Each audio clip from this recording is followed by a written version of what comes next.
topics and opinions expressed in the following show are solely those of the host and their guests and not those of W4CY Radio, its employees, or affiliates. We make no recommendations or endorsements for radio show programs, services, or products mentioned on air or on our web. No liability, explicit or implied, shall be extended to W4CY Radio or its employees or affiliates. Any questions or comments should be directed to those show hosts. Thank you for choosing W4CY Radio. Draw me close to you, never let me go, and lay it all down again, to hear you say that I'm a friend. Hey, the Almighty Creator desires a deep personal relationship with you. My name is James Robertson. I'm a researcher, publisher, and teacher regarding the matters and truths of the Almighty Creator, whose true name is Yah, the eternally self-existing. I've been actively serving him since 1993, over 31 years. If you're not actively serving Yah, then by default you're serving Satan. My objective is to show you how you can make a big difference on earth and qualify for a position of high esteem in heaven for eternity. It's important to understand that as a believer, just being good is not the point. It's relationship with Yah that counts. Without this, you will be in a very unpleasant place in heaven with no way out. My aim is to show you how to get close to him. If you're a good person without a clear relationship with Yah, then you're in a spiritual no man's land and will not enter heaven when you die. The Creator has said regarding unbelievers, why would I want someone to spend eternity with me when they do not believe I exist? Yah is calling everybody on the planet to be involved and serve him and help him to have victory over Satan. My goal is to show you how to do this. Fundamentally, we each need to learn to see things on earth from Yah's perspective, and my aim is to teach you how to do that. Please visit my website at www.endtimeissueministries.org. That's endtimeissueministries, one word, .org. Or email me on james@endtimeissueministries.org. Today we're continuing with the good news regarding Yahooshua, the Anointed of Yah, incorrectly Jesus Christ, according to Yahoo, incorrectly Matthew, part 7. So we're looking at the good news according to Yahoo, part 7, the overview. The first book in the so-called New Testament in the Bible, Yahoo, Matthew, provides an authoritative account of the life, death, and resurrection of Yahooshua, the Anointed of Yah, incorrectly called Jesus Christ. I've corrected the core translation errors and added commentary based on my personal experience and revelation. I'm sharing this in these broadcasts. This is part 7. I will continue to read Yahoo and offer commentary, and finally we'll look at the state of your relationship with the Almighty Creator. So we're looking at chapters 21 to 24 today, part 7. Now in the morning, as that's Yahooshua, returned to the city, that's Jerusalem, he hungered. And when he saw a fig tree in the way, he came to it and found thereon nothing but leaves only, and said to it, let no fruit grow on thee henceforth forever. And presently the fig tree withered away. And when the followers saw it, they marveled, saying, how soon is the fig tree withered away? Yahooshua answered and said to them, verily I say to you, if you have emunah, faith, and doubt not, you shall not only do this which is done to the fig tree, but also if you shall say to this mountain, be thou removed and be thou cast into the sea, it shall be done. And all things whatsoever you shall ask in prayer, believing, you shall receive. So the key point here is that Yahooshua is giving an object lesson in emunah. Emunah is what I call faith on steroids.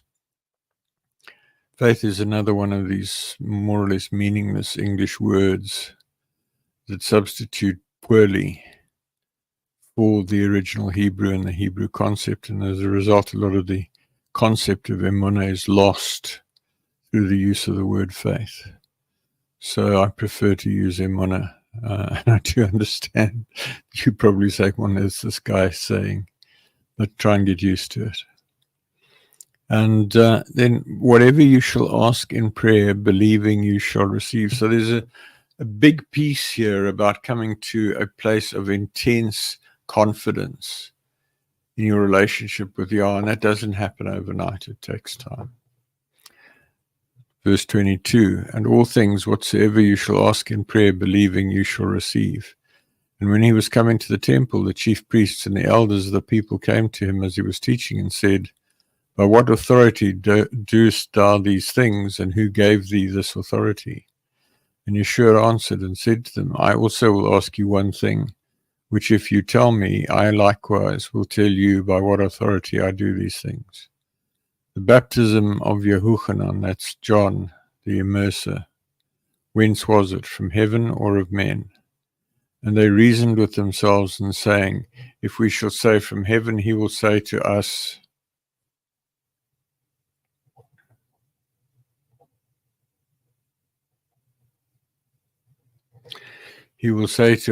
why did you not then believe him?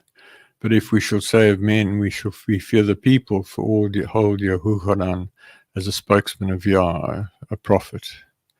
And they answered Yahooshua and said, we cannot tell. And he said to them, neither tell I you by what authority I do these things. Just notice how devious they are.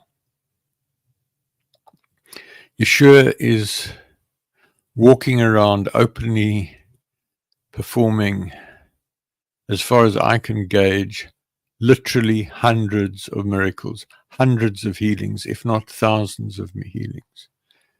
He's calmed the storm. He's walked on water.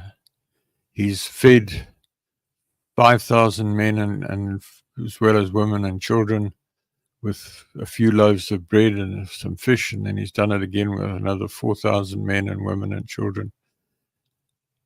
And all of this is going on all around them. And they're so blind that they cannot see that Yah is moving. And it happens today. I shared a few weeks ago about an instance where Yah moved mightily on my wife and I in an assembly, and the next week they kicked us out. Verse 28, but what think you? A certain man had 2 sons, and he came to the first and said, son, go and work in my vineyard. And he answered and said, I will not. But afterward he repented and went. And he came to the second and said likewise. And he answered and said, I go, sir, and went not. Whither of them twain did the will of his father? They said to him, the first. Yeshua saith to him, verily I say to you, that the publicans and the harlots go into the kingdom of Yah before you. For Yahuchanan came to you in the way of righteousness, and you believed him not. But the publicans and harlots believed him, and you, when you had seen it, repented not afterward that you might believe him. For Yahuchanan came to you in the way of righteousness, and you believed him not. But the publicans and harlots believed him, and you, when you had seen it, repented not afterward that you might believe him. Hear another parable. There was a certain householder which planted a vineyard, and hedged it round about, and digged a winepress in it, and built a tower, and let it out to husbandmen, and went into a far country. And when the time of the fruit drew near, he sent his servants to the husbandmen, that they might receive the fruits of it. And the husbandman took his servants, and beat one, and killed another, and stoned another. Again he sent other servants, more than the first, and they did to them likewise. But last of all he sent to them his son, saying, they will reverence my son. When the husbandmen saw the son, they said among themselves, this is the heir. Come, let us kill him, and let us seize on his inheritance. And they caught him, and cast him out of the vineyard, and slew him. When the Lord therefore of the vineyard cometh, what will he do to those husbandmen? They say to him, he will miserably destroy those wicked men, and will let out his vineyard to other husbandmen, which shall render him the fruits in their seasons. So there's a big piece here. The husbandmen are a type of the priests and the other leaders. They claim to be looking after the vineyard of Yah's people, but they're keeping Yah's people from Yah. They're standing between him and his true followers. And this is so important to understand, folks. Yah did not create you to have a relationship with your priest or your pastor or your imam or your rabbi or whatever. He didn't create you to have a relationship with your Bible or your Quran or your Torah or whatever. He created you to have a relationship with him. He wants you to love him. The great commandment is love Yah, the eternally self-existing, your mighty one, with all your heart, with all your soul, with all your mind, and with all your strength. All. And yet religion has stolen that from Yah. Yah wants you to have a relationship with him. My message to you is Yah wants you to have a relationship with him. And we'll talk more about that going forward. And returning to verse 42, Yeshua saith to them, did you never read in the scriptures, the stone which the builders rejected, the same has become the head of the corner. This is Yah, the eternally self-existing, is doing, and it is marvelous in our eyes. Therefore I say to you, the kingdom of Yah shall be taken from you and given to a nation bringing forth the fruits thereof.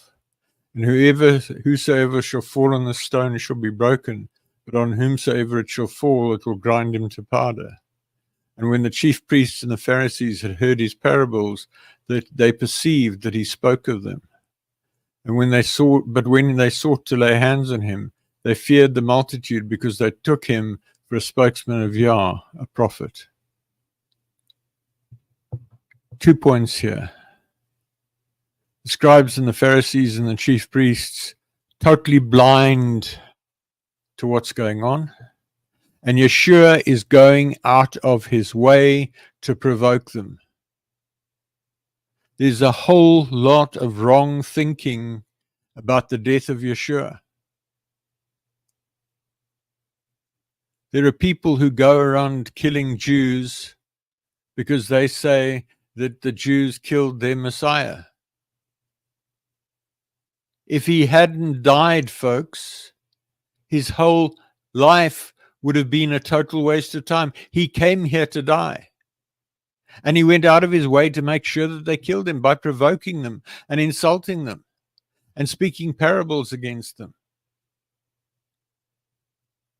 You whitewashed walls, overturning the tables of the money changers in the temple, people who were giving a financial kickback to the priests.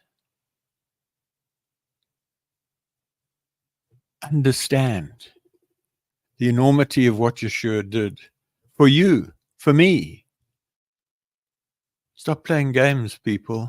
It's time to stop playing games. Chapter 22, and Yeshua answered and spake to them again by parables, and said, the kingdom of heaven is like to a certain king, which made a marriage for his son, and sent forth his servants to call them that were bidden to the wedding, and they would not come. Again he sent forth other servants, saying, tell them which are bidden, behold, I've prepared my dinner, my oxen and my fatlings are killed, and all things are ready, come to the marriage. But they made light of it and went their ways, one to his farm, another to his merchandise. And the remnant took his servants and entreated them spitefully and slew them. But when the king heard thereof, he was wroth, and he sent forth his armies and destroyed those murderers and burned up their city.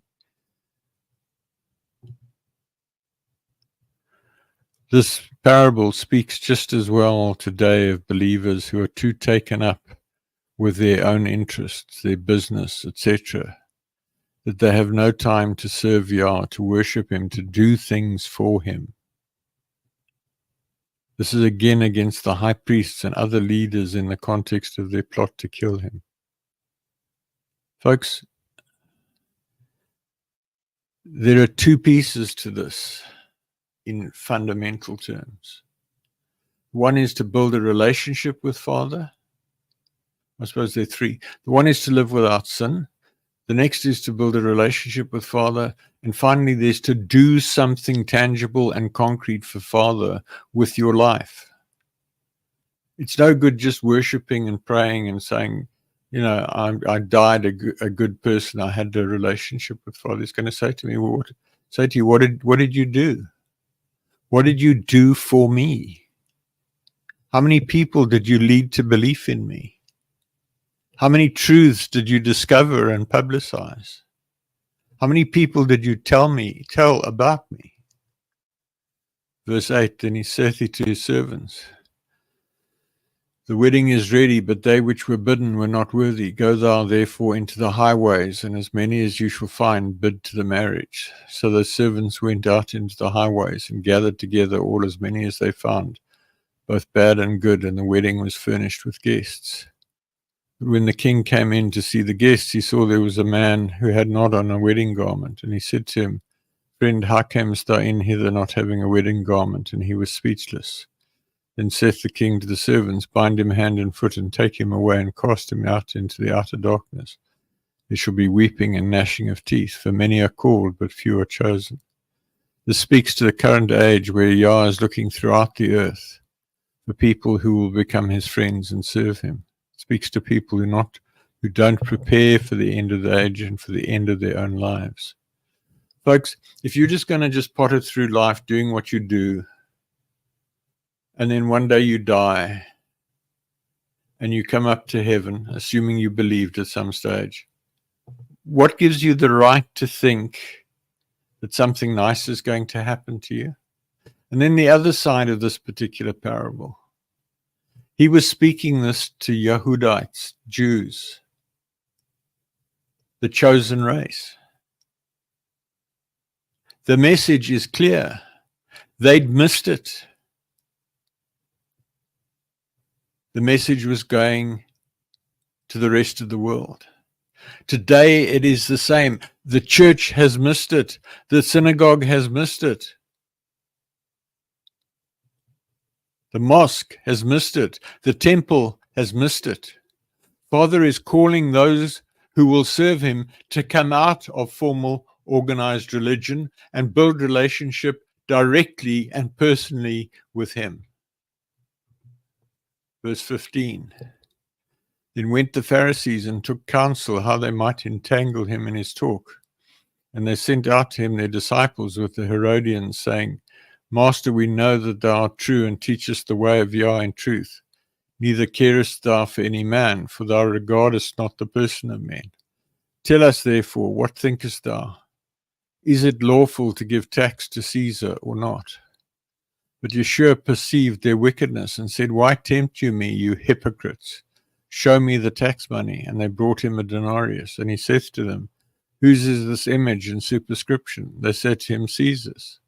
And he said to them, Render therefore to Caesar the things which are Caesar's, and to Yah the things that are Yah's. When they'd heard these words, they marveled and left him and went their way.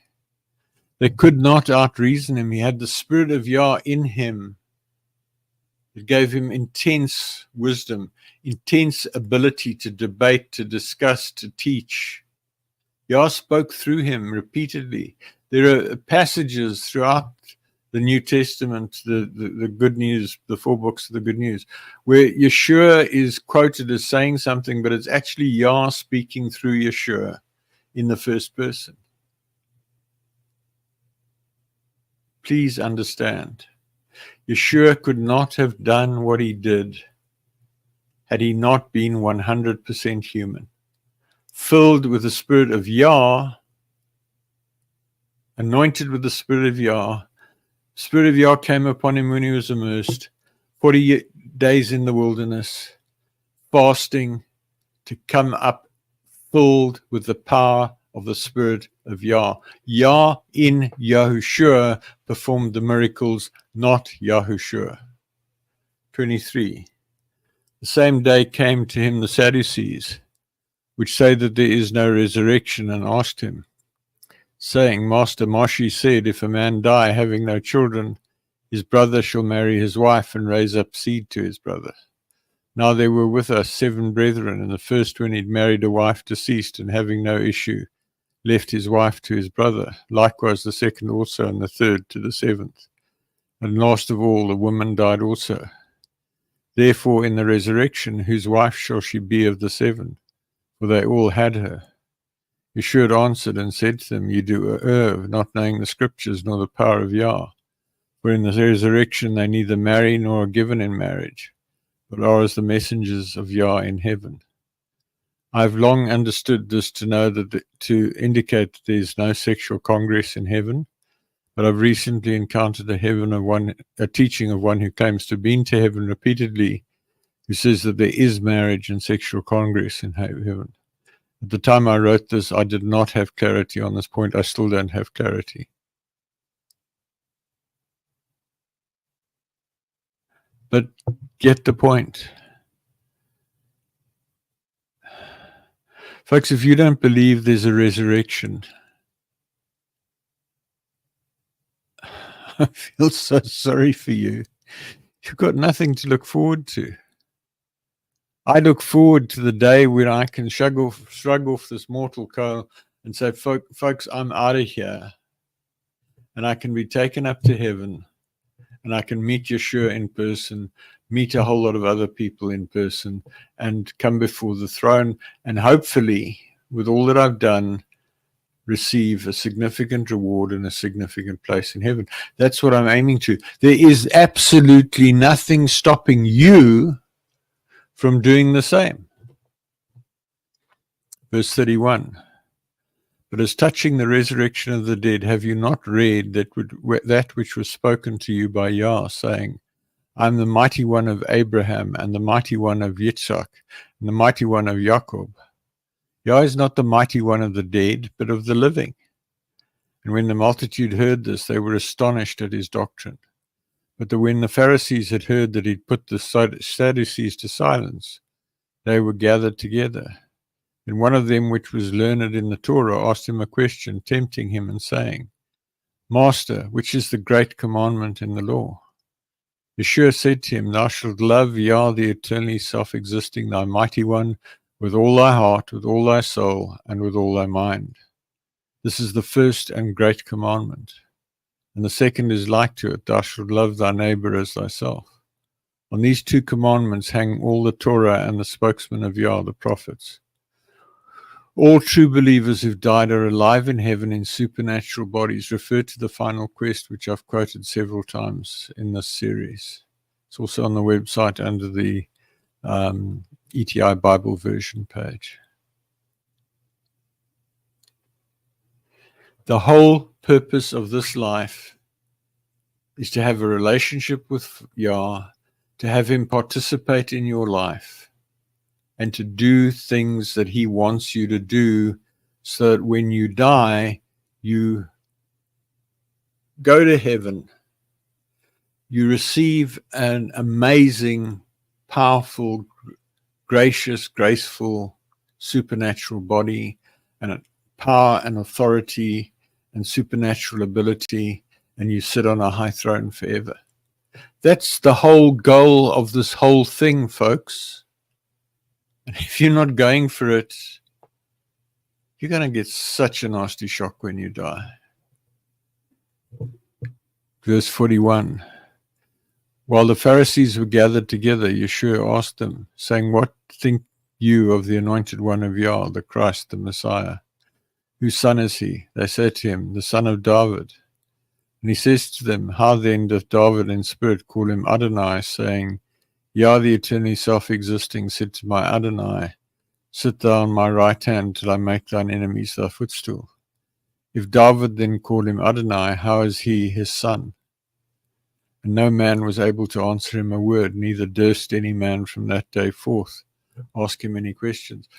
Folks, a couple of days, and we'll get there next week, but a couple of days later, they kill him. And I keep going on about this, but it's not that much different in the world today. a little bit more civilized. The majority of people who are in permanent full-time ministry are in serious error. The purpose you're here for is not to have a church or a mosque or a synagogue or a temple or a whatever. It's to have a relationship with Father and to lead others to a relationship with Father. Be a signpost, not a destination. Show people the way to Yah, not to you, to your assembly.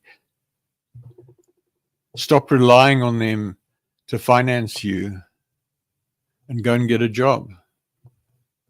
Chapter 23. Then spake Yahooshua to the multitude and to his disciples, saying, the scribes and the Pharisees sit in Moshe's seat. All therefore whatsoever they bid you to observe, that observe and do, but do not do after their works, for they say and do not. They bind heavy burdens and grievous to be borne and lay them on men's shoulders, but they themselves will not move them with one of their fingers. But all their works they do for to be seen of men. They make broad their phylacteries and enlarge the borders of their garments, and love the best places at feasts and the best seats in the synagogues, the congregations, and greetings in the market, to be called of men, Rabbi, Rabbi. But be not you called Rabbi, for one is your master, even the anointing of the Spirit of Yah, and all your brethren.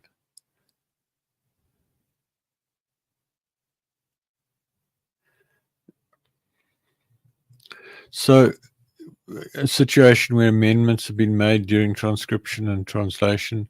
Yah intends for true believers to be filled with his Spirit and not to rely on teachings of men. So don't call somebody teacher. The Spirit of Yah is the teacher.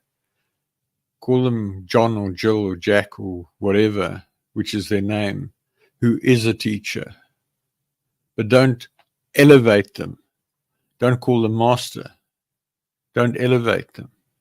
Rabbi is a Semitic term that literally means my great one.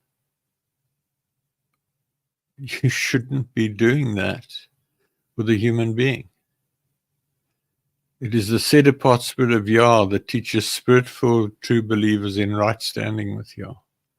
If you've never prayed, Father, fill me with your Spirit, now's the time. Just put up your hands and say, Father Yah, I ask you to pour out your Spirit on me. I ask you to fill me with your Spirit. Pray that every day. Verse 9, call no man your father upon the earth, for one is your Father, which is in heaven.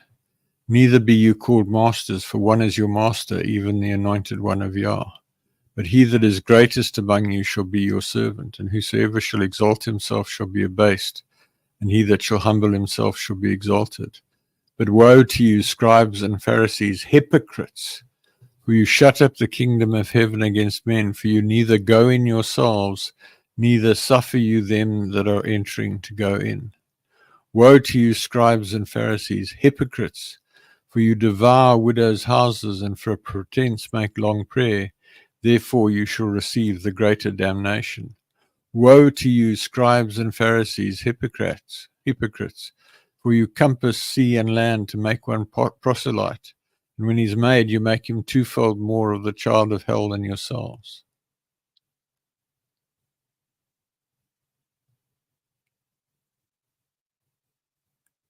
Folks, look at it. Hypocrites, hypocrites, hypocrites. You shut up the kingdom of heaven against men, for you neither go in yourselves, neither suffer you them that are entering in. Are you surprised that they killed him? Yeshua went out of his way. He had an objective at Passover to die on a stake on that specific hill, in that specific location, with that specific crosshole over the Ark of the Covenant in a cave 10 feet underground. There's an article on the website, The Miracle of Yeshua's Death. I commend you to read that. Excuse me. Verse 16, woe to you, you blind guides, which say, whosoever shall swear by the temple, it is nothing, but whosoever shall swear by the gold of the temple, he is a debtor. Ye fools and blind, for which is greater, the gold or the temple that sanctifieth the gold? And whosoever shall swear by the altar, it is nothing, but whosoever sweareth by the gift that is upon it is guilty. Ye fools and blind, for which is greater, the gift or the altar that sanctifieth the gift? Whoso therefore shall swear by the altar sweareth by it and all the things thereon, and whosoever shall swear by the temple sweareth by it and by him that dwelleth therein. And he that shall swear by heaven sweareth by the throne of Yah and by him that sitteth thereon.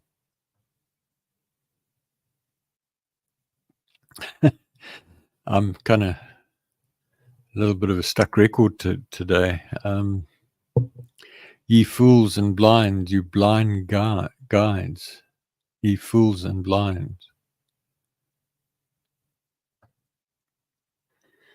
Think about it. If you have held on to something that the Jews killed Jesus and they're nasty people, let go of it. Yeshua was a Yehudite, a Jew. He came for the Yehudai, the Jews. He was a Jew speaking to Jews. The Jews didn't kill him because he was a Christian. The Jews killed him because he was a spokesman of Yah and he pissed them off, excuse my language. Verse 23. Woe to you, scribes and Pharisees, hypocrites, for you pay tithe of mint and anise and cumin, and have omitted the weightier matters of the law, judgment, mercy, emunah, faith. These ought you to have done, and not to leave the other undone. Ye blind guides, which strain at a gnat and swallow a camel.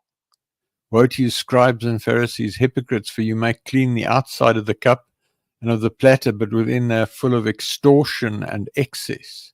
Thou blind Pharisee, cleanse first that which is within the cup and the platter, that the outside of them may be clean also. Woe to you, scribes and Pharisees, hypocrites, for you like to whited tombs, which indeed appear beautiful outward, but are within full of dead men's bones and all uncleanness. And even so you also outwardly appear righteous to men, but within you are full of hypocrisy and iniquity. Strain at a gnat and swallow a camel. I'm not going to go there, folks. You've heard me. Woe to you, scribes and Pharisees, hypocrites, because you build the tombs of the spokesmen of Yah, the prophets, and garnish the sepulchres of the righteous, and say, if we had been in the days of our fathers, we would not have been partakers with them in the blood of the spokesmen of Yah, prophets. Wherefore you be witnesses to yourselves that you are the children of them which killed the spokesman of Yah. Fill you up then the measure of your fathers, ye serpents, you generation of vipers.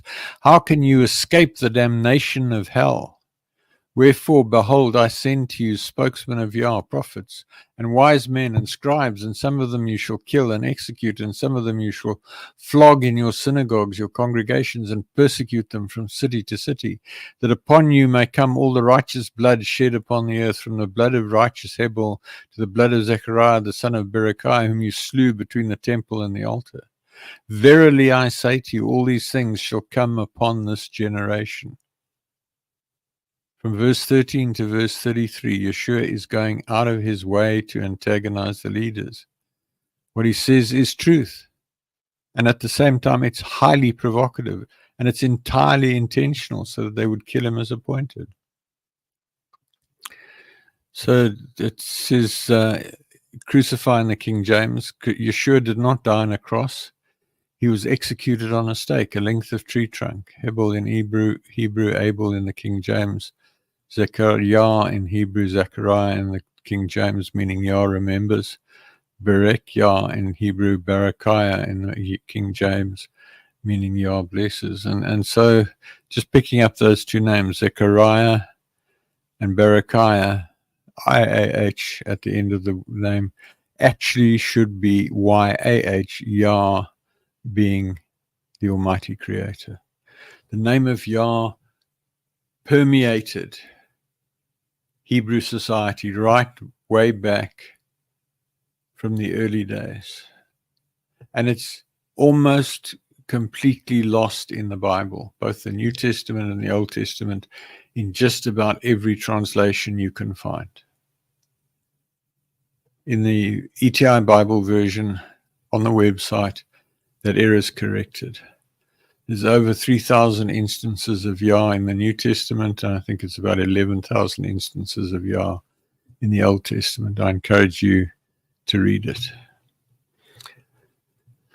Verse 37, Yahooshua speaking, O Jerusalem, Jerusalem, thou that killest the spokesmen of Yah, the prophets, and stonest them which are sent to thee, how often would I have gathered thy children together, even as a hen gathereth her chickens under her wings, and you would not.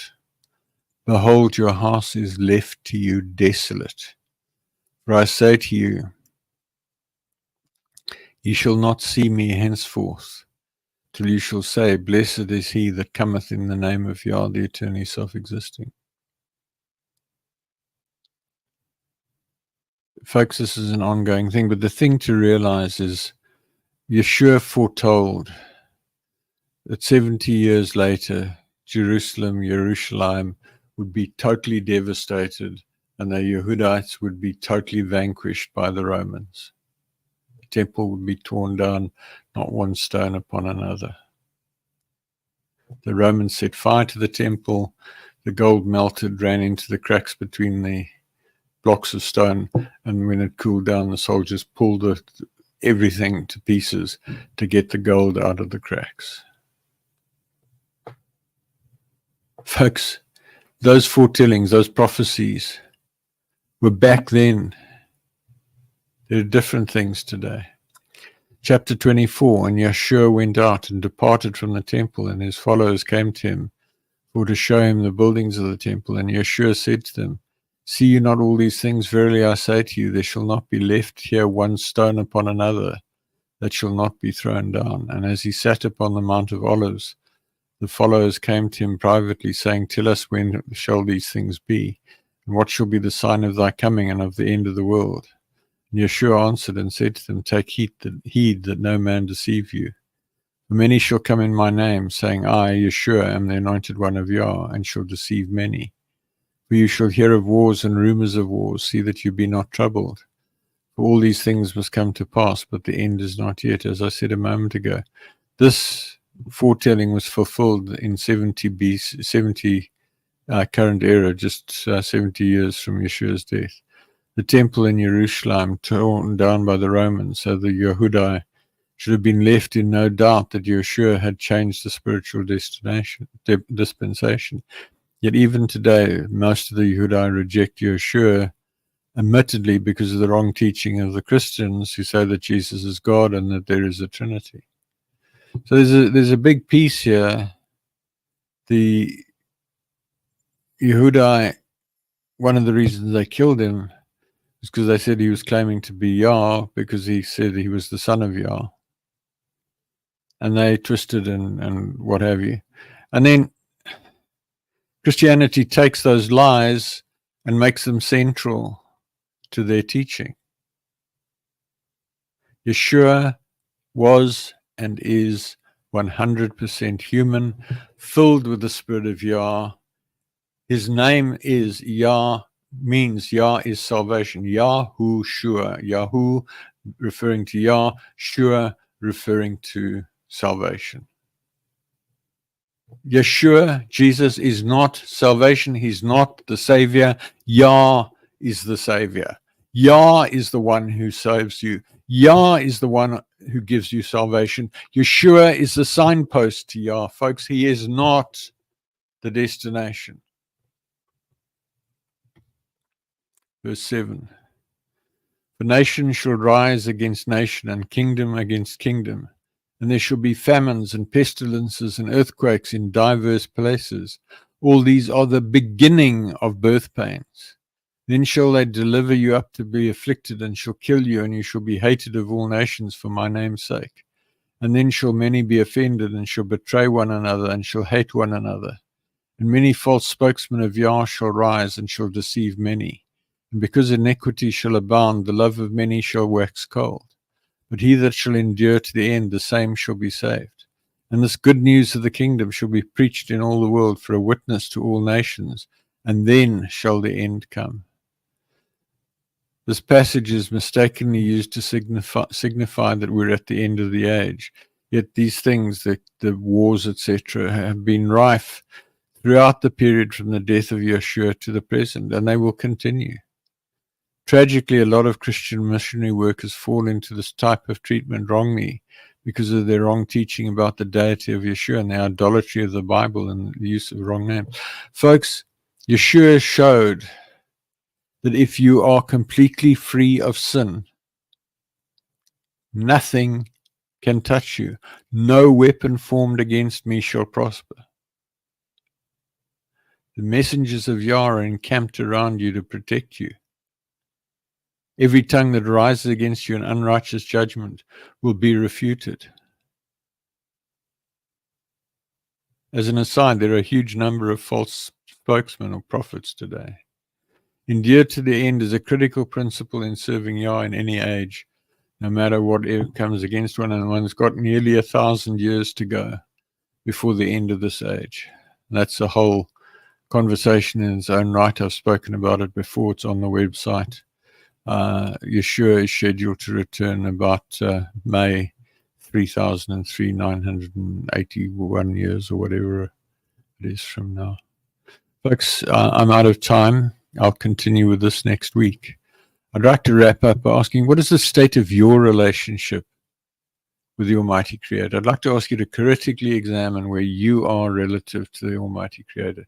Do you talk to Him constantly throughout the day and allow Him to lead you in every possible way? Do you worship Him at every opportunity? Have you clearly and unambiguously heard Him call you friend? If not, you're failing in your life purpose, and you'll be bitterly disappointed when you die. If you've now come to belief, please pray along the following lines. Father Yah, I come to you in the name of Yahooshua. I now believe that you exist. I confess my sin of unbelief and repent of my unbelief, and I ask you to forgive my sin. I now commit my life to you, and I ask you to take me by the hand and lead me into deep relationship with you. I ask you to fill me with your spirit and to change me and help me to become the person you want me to become. I ask you to help me to find people who can help me and help me find books, websites, articles, and other resources that will help me. I ask you to show me what I can do to actively serve you and lead others to deep personal relationship with you. I thank you for saving me. There's a period of 8 days from sincerely coming to belief for the first time, during which there is extreme grace to help you. See the article Critical Actions on First Belief on the website for actions you should take immediately. Drop me an email at james@endtimeissueministries.org so I can help you, pray with you, counsel you, etc. Folks, there's no time like the present. Just do it. You will change the dynamics of your life completely. Yah is waiting for you. He loves you. What's stopping you? In closing, thank you for listening. Please send me your questions to james@endtimeissueministries.org. Please email me to join the mailing list at james@endtimeissueministries.org. If you decide to draw close to the Almighty, please let me know, and I can connect with you by Skype, Zoom, Teams, email, or telephone so that I can help you with your journey. I hope to connect with you again next week when I will continue to explore how to become a friend of the Creator. Work with me to make a way for Yahooshua to return in victory at the end of the millennium and make his enemies his footstool. I can't stress it enough, folks. It doesn't matter who you are, what you are. It doesn't matter rich or poor, educated, uneducated, African, Asian, Indian, American, European, Caucasian, Doesn't matter if you're an outright Satanist, Christian, Jew, Muslim, Hindu, Baha'i, Buddhist, whatever. It doesn't matter what Christian denomination you belong to. It doesn't matter whether you're Catholic or Protestant or any of those things. Yah wants you to become his friend. He will meet you wherever you are right now, and he will help you to become his friend. And if you email me, I'll help you to become his friend. And there's a huge amount of material on the website. Get onto my mailing list. There's articles every week, a couple of articles every week that'll help you in your journey. Email me, james@endtimeissueministries.org. I would love to hear from you. For those of you who are here for the first or second time, I've got some other information to share with you. For those who've been along for a while, thank you so much. Good night, and I'll hope to see you again next week. So in closing, who am I? James Robertson. I have a doctorate in engineering, and I'm a retired military commander. I now work as a management consultant. I have over 31 years' experience of actively seeking to draw close to the Almighty, following a dramatic encounter with him on the 12th of March 1993, when he spoke to me audibly in a locked room, and I knew for certain that he was real. In learning about Father, I applied my deep-seated aversion to failure born out of an accident in early childhood, coupled to my engineering and military training of rigor and preventing failure, to my seeking of knowledge about Father. This journey led to numerous supernatural experiences, prayers answered, and clear communication with the Creator. It forms the basis for what I teach in these programs. See the video, Why Seek Relationship, for an overview of what I believe, near the top of the website. Please visit my website at www.endtimeissueministries.org. That's endtimeissueministries, one word, .org. The ETI version of the Bible with correction of key translation errors is on the ETI Bible version page. For recordings of nearly all of the teachings broadcast so far, search on Google for Relationship with Creator Radio. There are at least 4 podcast websites that have the back issues. Transcripts are on the Transcripts of Broadcasts page, together with recordings of the broadcasts as well. Books with teachings from 1998 to May 2019 are on the Books for Printing page, formatted for A4 or A5 with covers. Just take it to your local print shop and get it printed and bound. I publish regular email articles. Email me on james@endtimeissueministries.org to be added to the list, or to seek counsel or prayer, or give me feedback. Visit the website and use the Google search, the article keyword cloud, the table of contents, and the article search to locate the information you're looking for. I look forward to hearing from you. Good night. Father, I come to you, lifting up my hands. By your grace I stand, just because you love me. I know your favor.